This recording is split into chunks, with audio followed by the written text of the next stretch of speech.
¿Cuáles son los retos para la educación del siglo XXI?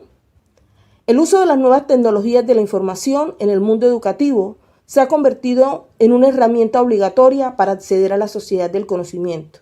Estamos ante un gran reto y es el de responder a una sociedad inmersa en un proceso de globalización, donde el conocimiento y la información son la clave para diseñar y aplicar los procesos de aprendizaje. Por lo tanto, el primer reto del docente del siglo XXI es tener competencias digitales. Debemos iniciar un proceso de aprendizaje continuo en donde no solo mejoremos en conocimientos, habilidades y destrezas desde lo profesional, sino también desde lo personal. Debemos ser capaces de trabajar desde las emociones, teniendo presente que en estas podemos encontrar de todo: ira, tristeza, ansiedad, miedo, pero también encontramos los mejores momentos de la vida: el amor, la armonía, la felicidad. Es decir, un gran reto es pasar de una educación cognitiva a una educación emocional. ¿De qué forma? Desarrollando habilidades en los estudiantes, competencias emocionales en la convivencia, a disminuir síntomas de depresión, de estrés, y en la búsqueda de ese reto debemos modificar cómo construimos el saber. Si como docentes sabemos cómo funciona el cerebro, se nos hará más sencillo que lleguen los conocimientos, de manera que si las emociones son placenteras, el rechazo a la información será menor y el aprendizaje más efectivo. Una habilidad, entonces, del siglo XXI es conocer los principios neurobiológicos, en donde se le dé más importancia al ser, al aprender a vivir en comunidad, que sean capaces de dialogar, de cooperar, de tener empatía y hacer trabajo colaborativo. Igualmente, una condición importante es aprender a trabajar en equipos. Es necesario y urgente la cultura de la colaboración, que dejemos de lado esa cultura individualista donde existe un respeto o en donde no existe un respeto hacia el trabajo del compañero, y que como docente aceptemos la crítica constructiva, que sepamos recibirla y que dejemos de verlo como algo negativo. Esa innovación, esos cambios, esas transformaciones también implican una educación menos controlada, que seamos autónomos, que dejemos de seguir modelos educativos por moda y que aprendamos a construir uno propio.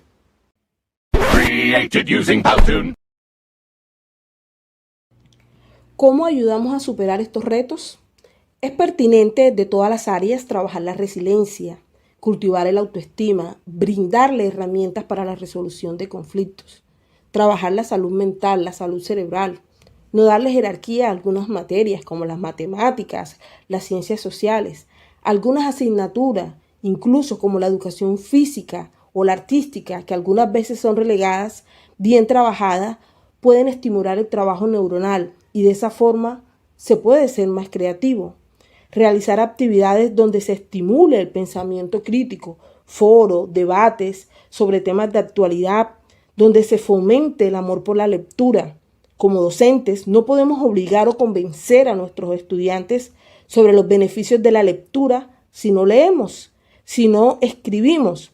Por eso, el ejemplo en los docentes se convierte en un elemento importante dentro del proceso de aprendizaje.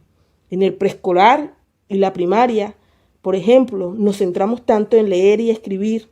Considero es mejor estimular el gusto por la lectura, trabajar cuentos sufis, que son historias que dejan una enseñanza, que nos llevan o que los llevan a reflexionar sobre la vida, sobre comportamientos, sobre valores, tal como fábulas o relatos, y que muchas veces son humorísticos y divertidos.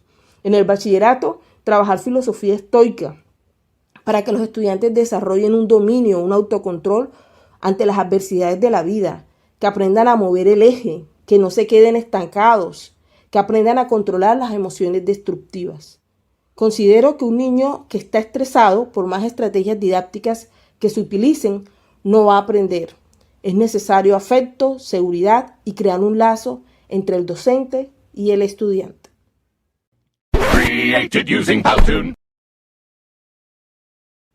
¿Qué elementos del sistema educativo colombiano hacen falta para transformar los procesos educativos?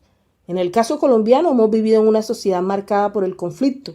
Y lograr una educación de calidad significa formar buenos ciudadanos, con valores éticos, críticos, respetuosos de las diferencias y defensores del bien común. Para los docentes, significa situarnos en espacios democráticos y participativos, donde la formación en democracia sea más práctica y menos teórica, que los chicos se apropien de sus derechos y sus deberes. Es pertinente en las escuelas, por ejemplo, que los proyectos de aula enfocados en ciudadanía y convivencia no se queden como muestras para las secretarías de educación, sino que realmente se fomenten las capacidades ciudadanas. En conclusión, considero que el gran reto para la educación del siglo XXI en Colombia es construir ciudadanía, que se entrenen constantemente en el ejercicio democrático, seres humanos que se comprometan y participen en la construcción de un nuevo país. Todo esto, si es posible, acompañado de las TIC y de herramientas didácticas. Created using Powtoon.